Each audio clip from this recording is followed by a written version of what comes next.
AM. Nag-drop off tayo ng alas 6 sa Valenzuela City, mga kameros. Nandito na tayo sa kahabaan ng Mindanao Avenue. Ito na yung araw na simula natin na pagpunta ng Visayas. Susubukan natin si Lakbay na isang minivan na makatawid ng Visayas. Meron tayong hanapin din tao sa Visayas. At doon na rin natin susubukan na rin si Lakbay na kaya bang makabiyahe ng Visayas mo.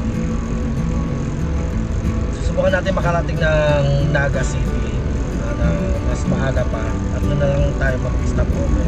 Kung hindi man mangyari man yun, bago tayo mag Naga City, dapat nabukasan is nasa susunod na lang tayo. Sa gagawin natin biyahe sa Visayas, ang kasama ko lang mga bata, mga anak ko. Hindi makakasama ngayon si Commander sa biyahe natin. Gawa ng kakatapos lang yan ang leave. Pwede gamitin mo yan leave. Kaya mas minabuti na lang niya na pumasok na sa trabaho. At sabi ko nga, itutuloy pa rin itong biyahe na ito. Subukan natin kung gaano nga ba katatagang sa minivan. At may pakay din ako sa Visayas, kaya kailangan ko lumuwas din. 6:32 na ng umaga. Diretso na natin to. At ang ruta namin tatahakin ay papuntang Quezon. Hindi natin idadaan si Lakbay sa expressway para mas matubukan natin kung gaano nga makatatag ang isang minivan sa mahabang biyahe mo. Hindi na rin ako magtataka kasi nagawa na natin ng North Luzon Loop na hindi naman nagkaroon ng problema talaga. At sana wala rin tayo ulit magkaroon ng aberya sa biyaheng ito dahil wala tayong kasama kundi mga bata lang. Wala dito si Commander na ito yung upuan niya. Tuloy natin ang biyahe natin. Muli mga kaberos, maraming salamat ulit sa panonood at sa support ng tuloy sa akin. Ito na, simulan na natin ang Visayas adventure ng isang minivan.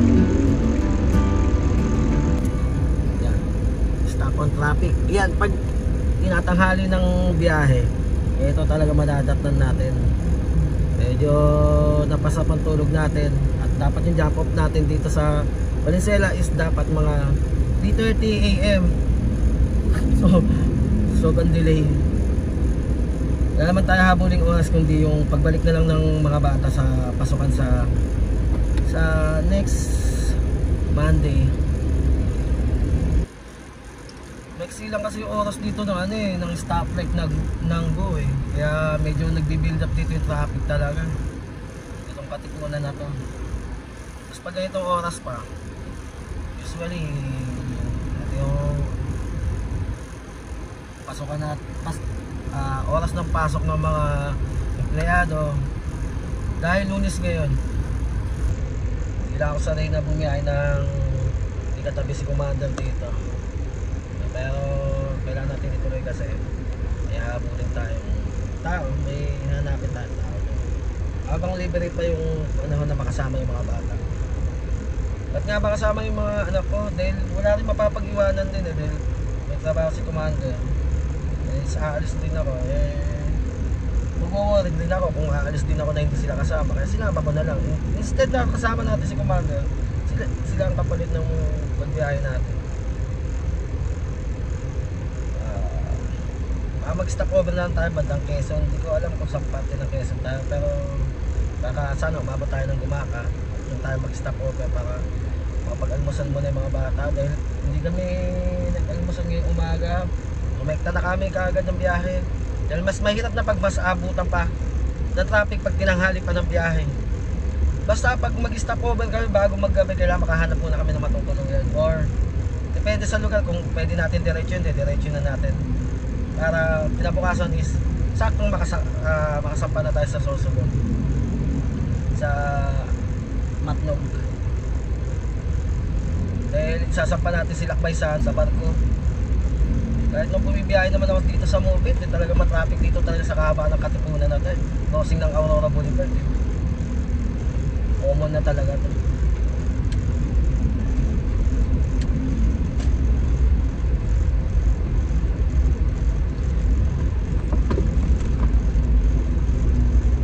As of 8:16 in the morning, nandito na tayo sa Teresa Rizal, mga biyaheros. Naging smooth naman ng biyahe natin papasok ng ng Antipolo. Ito, kakalagpas lang natin sa sa Teresa Rizal Hospital, General Hospital. Baka siguro mag-stop over tayo mga 9:30 para makapag-almusal ng mga bata. Dahil medyo tanghali na para mag-almusal sila. Ngayon tulog eh. Ganyan lang sila pagkasama sa biyahe, natutulog lang. Walang problema. Maya gigisingin para kumain, huminto, stop over.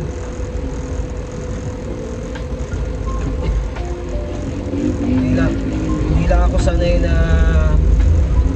walang katabi dito sa passenger seat. Kaya itong bumibiyahe tayo mga kaberos, lagi natin kasama si Comando. Nakakakonsensya ka na iwan. Kasi problema kasi, tinaon ko lang kasi ito na bakasyon rin ng mga bata. Isasama ko na rin kaysa may ako na may pasok sila. Siyempre isa rin ako sa pagkakasikaso rin sa mga bata sa pagpasok. Kaya tinaon ko na rin na bakasyon. Hinihiling ko nga sana kay Commander na baka pwede niya uli gamitin. Kaso masyadong matagal na at maraming pasyente na nag-aano sa kanya, na nag-aantay, na umaasa sa kanya. I-update ko na kayo mga bears kung nasa na kami mamaya pag nag-stop over. Basta yung oras lang inaano namin na makakain muna ng mga bata. Dito na tayo. Dito na tayo ayun karinderya. Dito na tayo mag-almusal.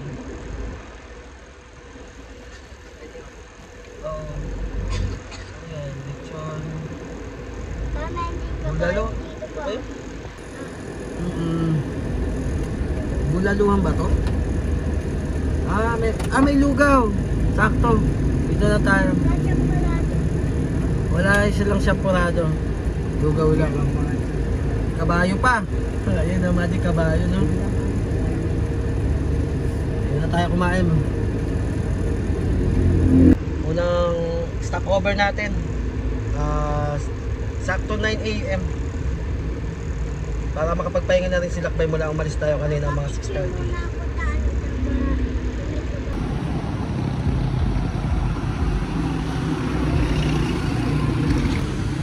Dito muna kami nag-stop over para mag-almusal ng lugaw. Unang first stop over natin mga kabiyeros. Dahil pagtapos ito mga 10 AM magano na tayo. Lumalga na tayo. Bumiyahe na ulit tayo mga kabiyeros. Alright mga kabiyeros, kailangan natin lumalga na dahil alas 10 na ng umaga. Patapos na kami mag-almusal. Ito yung una nating stopover din. Unang gasolina natin kanina sa may Baras Rizal, doon na tayo nagpagasolina. Nagpagasolina tayo ng 1,000. Then kasi meron pa siya kalahati sa gas gauge ni Lakbay, may kalahati pa din. Nagpagasolina tayo ng 1,000. Medyo full tank, medyo lang. Titingnan natin kung kaya natin na magdire-diretso at sana makarating tayo ng Naga, or bago mag Naga doon na tayo maghanap ng overnight stay. Mahirap na rin bumiyahe dahil di natin kabisado kalsada. Security rin na mga kasama ko itong mga anak. Okay, update ko na kayo mga kabiyeros sa susunod natin stopover. Updated mga kabiyeros. Ay, banggaan. Butik. Ayan, sa lubungan. Kabiyeros, nandito na tayo sa Mabitak, Laguna. As of 10:23. Grabe, meron pang aksidente kaming nakita dun sa Ahonan bago sa signage ng Mabitak Pangat. Malaking truck nagkasalubungan.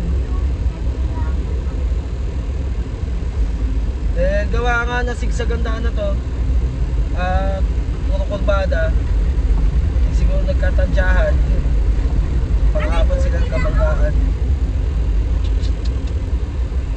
Ngayon na lang uli ako napadaan dito sa tagal ng panahon.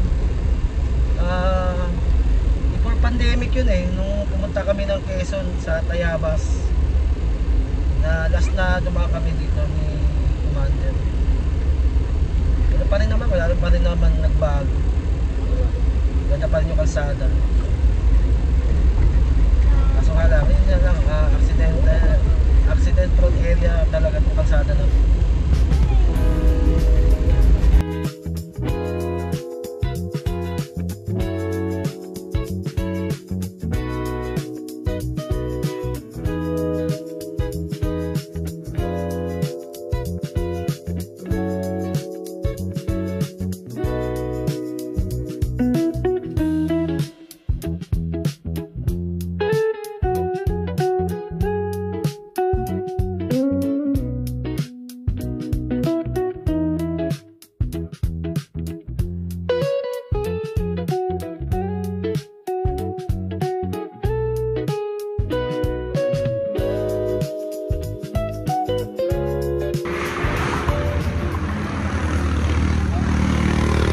Tayabas na kami mga kabiyeros. Stop over muna kami, mananangalian muna kami dito dahil may nakita kami tindahan. Pasado alauna na para mapagpahinga na rin si Lakbay, tapos babakpak ulit tayo. Ganda na kalsada dito, Lukban Tayabas Road. Ayun o, bundok kayo, tingnan mo no. Lapit ng ulap. Ang dilim doon no.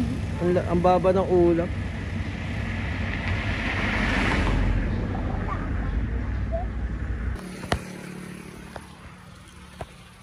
Kaya tayo mga kabiyeros. May baon kami, binaunan tayo ni Commander para sa pananghalian. Dito lang kami sa may kalsada lang.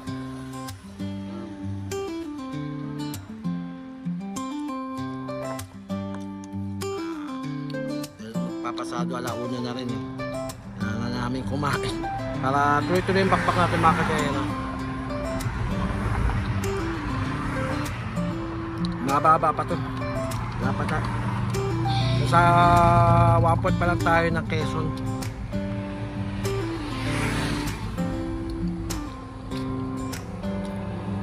Hopefully bago tayo maggabi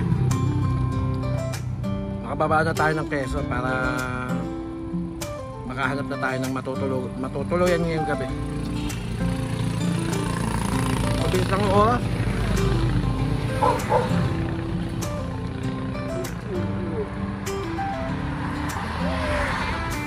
Gutom din, bakbakan kasi luwag ng kalsada mga kabiyeros dito sobra.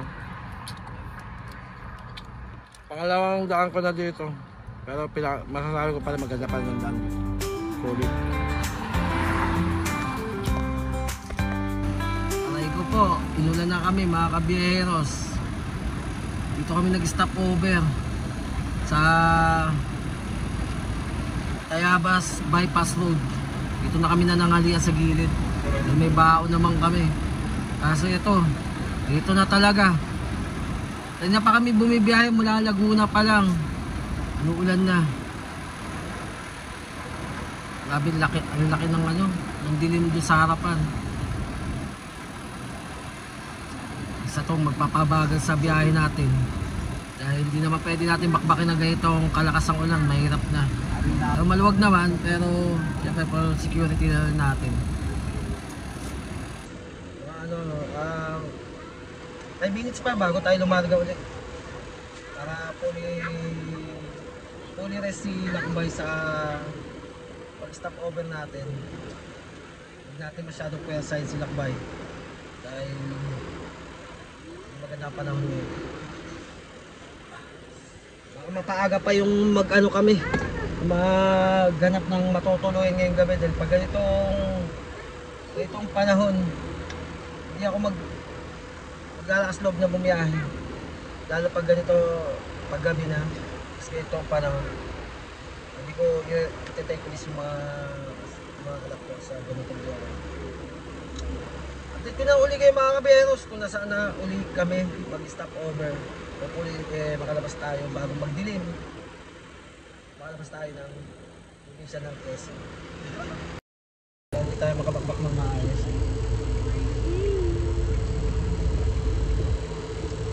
Pa tayo nakakalabas ng Quezon, please. Umuulan na tayo. Bago matapos to, bago matapos itong bago mag-alis, makalabas sana tayo pagbuhan ng probinsya ng Quezon. Para kahit pa paano is na 1/4 natin yung biyahe natin ngayong araw. Gawa natin ng hari tayo yan. Sige, update ko lang kayo mga kabiyers. Hindi, nasa na ulit kami.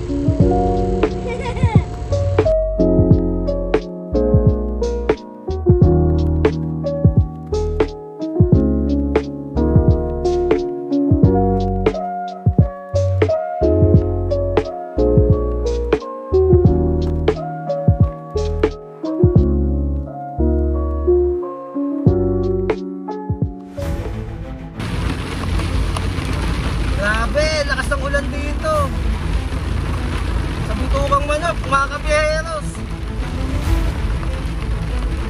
Grabe, lakas ng ulan.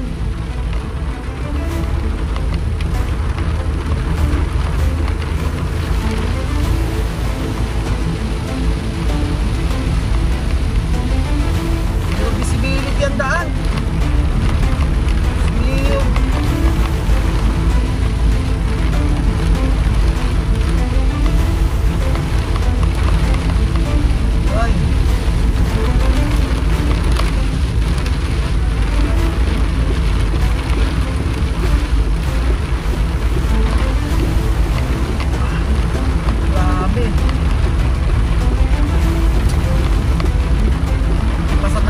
Lumakas yung ulan.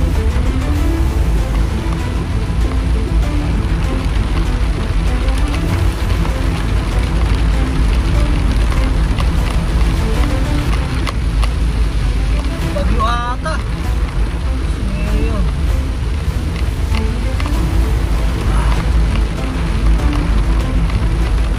Ito pa tayo inabot mga kabiyero sa may Bitugang Manok. Lakas ng ulan.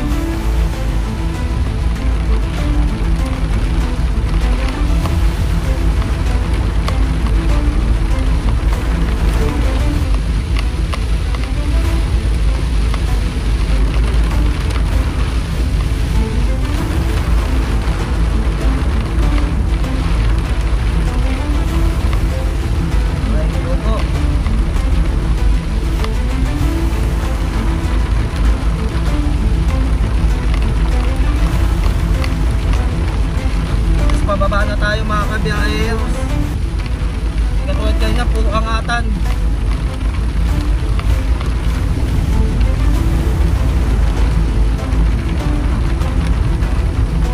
Na malaking tulong din itong mga nag-ano itong mga nag-guide.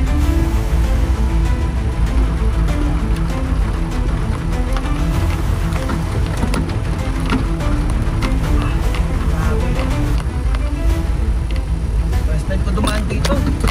Grabe kalsada. Grabe lubak.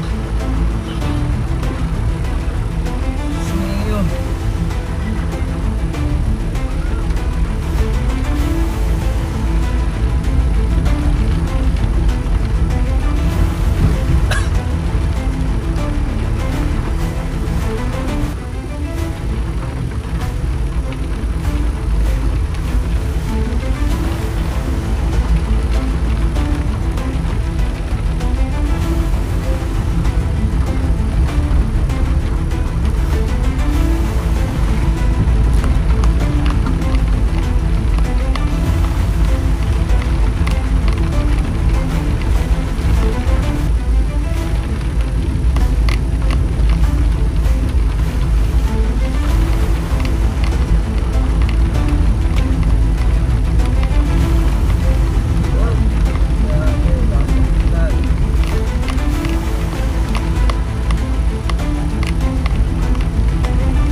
4:37, nandito na tayo sa may Postal Road na Gumaca, Quezon. Ito, lakas ng ulan dito. Tapos nagpahirap pa yung mga kalsada. Grabe yung mga kalsada dito sa Quezon, mga daming butas-butas. Kasi nga ito yung dinadaanan ng mga malalaking sasakyan, mga malalaking truck, kaya may ibang kalsada dito butas-butas. Sisirain talaga kulong mo dito. First time ko na ibiyahe si Lakbay dito. Nung kinuha naman namin siya is galing siya ng Davao. Diniliver na lang siya kaila Ma'am Joan sa Cavite, sa Imus. At doon na lang namin siya pinikap. Ngayon, yung first time ko siya na bibiyahe ng papuntang Visayas. At first time ko rin dito dumaan sa may kabuuan ng Quezon at Timonan sa Gumaca. Grabe experience. Halos talagang sisirain ang gulong mo, pati suspension mo ng sasakyan.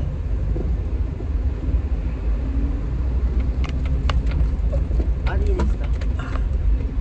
Release yan. Ayan yung release ng Quezon. Yung PNR. Hindi ko lang sure kung ayan yun. If gumagana pa ba yan. Pero alam ko kasi ginagawa yung PNR para dyan ulit makabiyahe ulit ng Pabicol.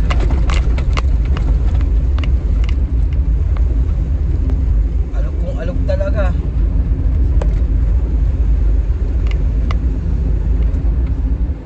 Kailangan makahanap na kami ng matutuluyan dahil iba yung panahon dito. Mahirap magmaneho dahil mula kanina pa ako halos visible yung daan, hindi ko makita yung daan. Sobrang lakas. Grabe. Halos yung windshield na nilakbay sobrang labo. Kaya pinagpahinga ko na rin, sakto na rin na makapagpahinga si Lakbay din. Para kung saan man tayo huminto. Kasi hindi namin sure kung makakahanap kami dito ng matutuluyan. Kung wala kaming mahanap na matutuluyan dito, baka siguro mag-ano na lang kami. Ituloy-tuloy na lang. Ganun na lang mangyayari. Update ko lang kayo mamaya, kabiyeros, kung nasaan na uli kami. Updated mga kabiyeros, nandito kami sa may Gumaca. 5:29 PM. Stop over muna tayo at maaga na natin na magkapunan ng mga bata para umana na maghahanap na tayo ng matutuluyan dito. May mga nadaanan kami kaso hindi naman masyadong parang punuan, hindi kami makahanap ng parking. Kaya dito nasa bayan kami sa Gumaca. Ano ba no? Mabini.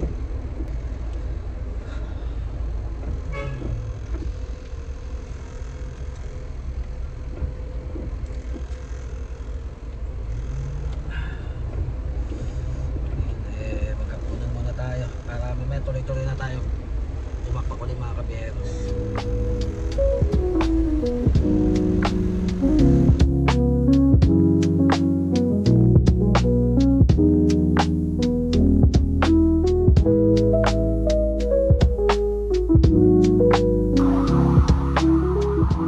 Good morning mga kabiyeros. Day 2 ng Visayas ride natin.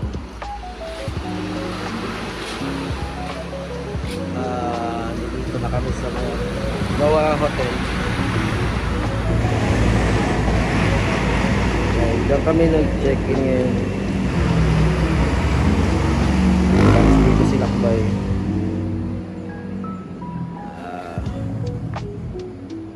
Nasa Gumaca na kami ngayong umaga. Dito na kami inabutan ng gabi. At dito na tayo nagpa-umaga. Palopes na tayo mga kabiyaheros. Ano na kami, mag-prepare na kami ng pag-alis dahil masyado tanghali na. Ito yung araw.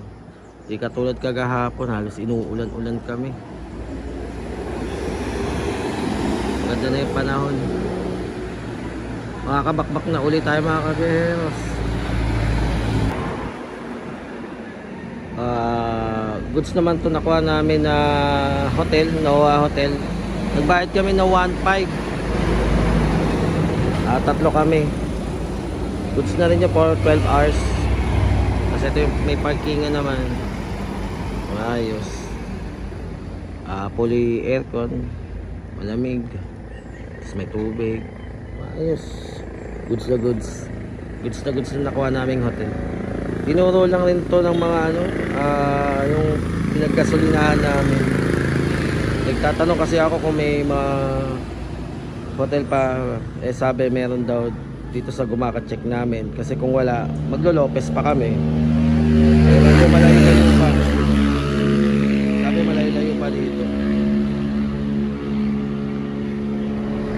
Uli church naman tayo ngayon mga kabiyaheros. Nakabawi-bawi naman tayo ng pahinga. Hopefully na makarating na tayo ng Sorsogon kung kakayanin ngayon day 2. Sana kayanin. Medyo mahaba pang biyahe natin. Nag-i-impake na rin kami ng pag-alis. Tapos mag-stop over kami para mag-almusal. Hindi magandang experience kagahapon sa day 1 dahil talagang wala pagpasok namin ng Quezon. Lang kami ng Kinulan. Tapos nagkapaldog-paldog si Lakbay sa mga kalsada bago makarating ng Bitukang Manok. Grabe. Hindi mo makikita yung mga butas-butas doon. Grabe kalsada doon. Hindi mo makikita. Medyo may mga tubig-tubig yung kalsada. Kagahapon may mga konting baha. Yung pala yung mga malalalim. Tapos sabayan pa ng malakas na buhos ng ulan. Kaya medyo nahirapan din ako na makabakbak. Pero ngayon mas okay na. Mas makakabiyahe na kami ng maayos.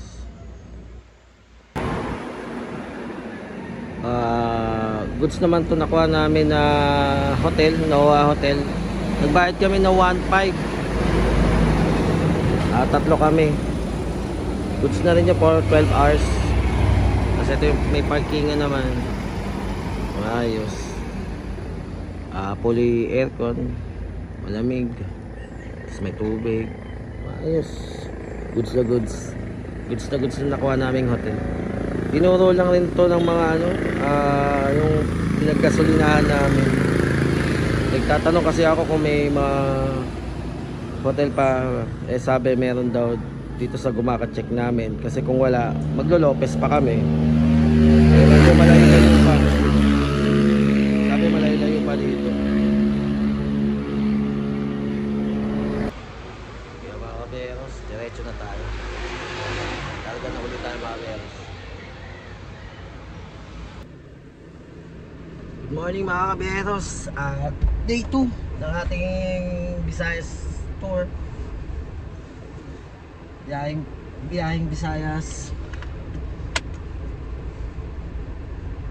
Kakatapos lang namin mag-almusal. First stop to ngayong umaga, which is time check is 8:07. Meron pa tayong 658 kilometers. Almost nasa binayaran natin mula Valenzuela is nakaka 200 plus na tayo. 200 plus kilometer from Valenzuela. Malayo-layo pa. Sa kabahan pa tayo ng Quezon Province. Sunod na bayan daw nito is Lopez. Ngayon nandito tayo ngayon sa Kamuhagin. Tapos Hakin, San Vicente, Sugod, Telpilang, Binutas, Sumulong. Hindi ko alam na to, hindi sa mga pamilya. Pero ang ano natin is mabikol na. Yan ang update ko mga kaberos ngayong umaga. At medyo tanghali na, kailangan na natin bakbakin na to. Baka abutan na naman tayo ng dilim na naman. At di pa tayo nakakatawid ng Luzon. Dapat matapos sana ngayong araw sana nito is parating sana tayo ng PM sa Matlog Sorsogon. Sana kayanin. Medyo malayo pa, 17 hours and 4 minutes na babaybay natin at lalakbayin pa natin. Huli ligtas tayo makabalik, makarating sa ating target sa Leyte. Uli dito ko na ulit tatapos si mga kaberos. Update ko na ulit kayo kung nasaan nakamit.